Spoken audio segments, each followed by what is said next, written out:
All right, ladies and gentlemen, here now for our press conference of the USF 2000 program, brought to you by, of course, Mazda and Cooper. We have our top three drivers in the championship category and our winner as well in the national class. So let's start with the national class winner, R.C. Anderson. R.C., a great run for you. Getting things going, you had a great car, but it was a last lap battle, actually, mid-pack, of course, with the national drivers. But for you guys, you and Mark Eaton, last lap.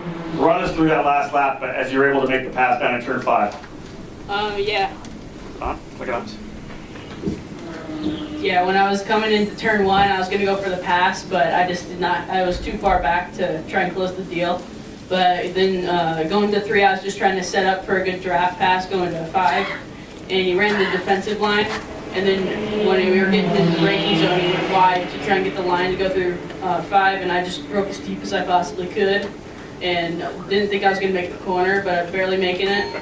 And then he crossed me over going back to 6, and I kept it on the outside going into 7. So I took the spot and then kind of gapped it a little bit going to Canada, and then it was just free all the way to the finish. The racetrack itself, what are your thoughts running at Road America? Do you enjoy yourself on the track? Yeah, I love this track. It's all 3 wide passing, lots of draft passing, but it was a pretty hectic start. One last thing, I'm being told it's actually your mom's birthday today, so coming across the line, did you do something I hear possibly on the microphone? Yeah, I said happy birthday to my mom on the mic when I crossed.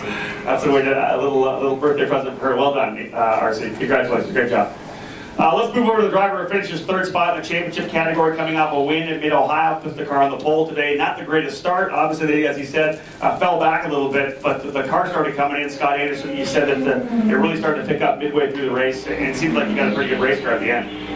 Yeah, whatever it was, if it was something I was doing or if it's something with the setup, we kind of tried some new things, and I'm not quite sure it worked out for the best, but either way, definitely like midway through the race, we got a lot of speed. So I think as long as we can kind of capitalize on that earlier, I think we'll have a good race. For most of the event there, you ran 4th behind both Piggott and DeLeo, in the position to possibly make a run still for the podium. Were you kind of biding your time watching them battle? Yeah, because obviously they were in a pretty good dice. Was that the strategy, was kind of sit with them, or you just want to try to get past by? Really, I just wanted to get by them. I couldn't really gain on them for most of the race, and in the last like 3 or 4 laps, I kind of started inching a little bit closer and closer, and then the last lap had a pretty good run, and just wasn't quite enough. Let's move it over now to the driver on the far side, Matthew DeLeo. Matthew, congratulations on a great run. You, of course, having that spirited battle with Spencer out there for 2nd spot. You tried him on the outside, turn 5 almost every lap, it seemed. You guys were side by side, but just not enough to be able to clear him going to the exit of the corner. Yeah, honestly, it was getting old trying to pass him at the corner 5. He kept trying to do it on the racing line, but he kept going on the inside.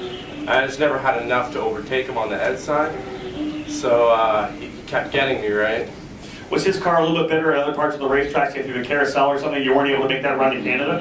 No, we were pretty much dead even the whole time. The only thing I had on him was when we got to the straightaway, I could draft him, but otherwise we were pretty much the same for the whole track. The only advantage I got was on the draft.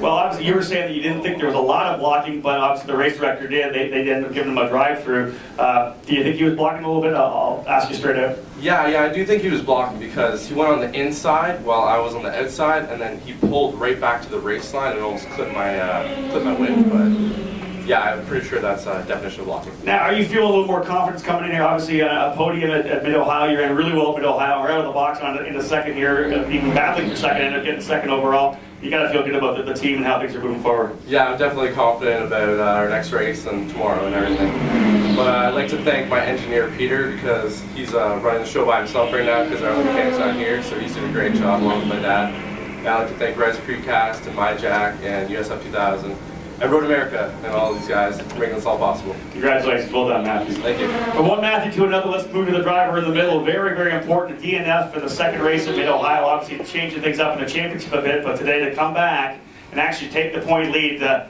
smile is back. It wasn't so much there at Mid-Ohio. We had to start dead last and run back up to 3rd, and then at the DNF you were happy but not thrilled. Point lead again, the big win. Congratulations, Matthew. It must have felt good to be out front and running clean laps. Yeah, definitely. I mean, it was a little boring at the end there. I was just, like when you're out in front, the race just goes so long. I thought we were out there forever, but The white flag came out. It's like, okay, this is good. But yeah, my race plan was basically just to get out in front as quickly as possible. I knew I was really quick in the first few laps because in qualifying I was really quick in the first few laps. But yeah, my race plan was just to get out in front and just stay out of trouble, I guess. Because at the moment it's been so like through all the races I've been through so far, it's kind of like safety cars and all this stuff going on, and I always seem to get myself into trouble. So.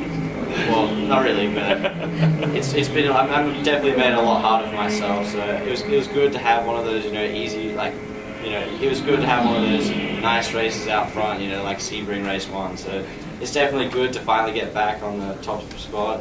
It's been a while, but yeah, I'm definitely thrilled about getting the points lead back. But it's definitely a shame. I mean, as much as it helps me, it's kind of disappointing that we didn't get to fight, fair even. For for this one race between me and Spencer, but I'm sure we'll be back up front again racing each other, so it should be good. Now, knowing that the second race, the grid getting set by your fastest laps in this race here, when you were out front, obviously you're trying to stay out of trouble and just hold that lead, but in your mind, did you also think, hey, I got to put a good lap down here? Did you try to push real hard and maybe watch the gauge to see if you had a time you believe you needed? Yeah, definitely. I mean, the race was getting faster and faster as it went on. I was struggling a lot with grip at the start, but I was kind of just like banging.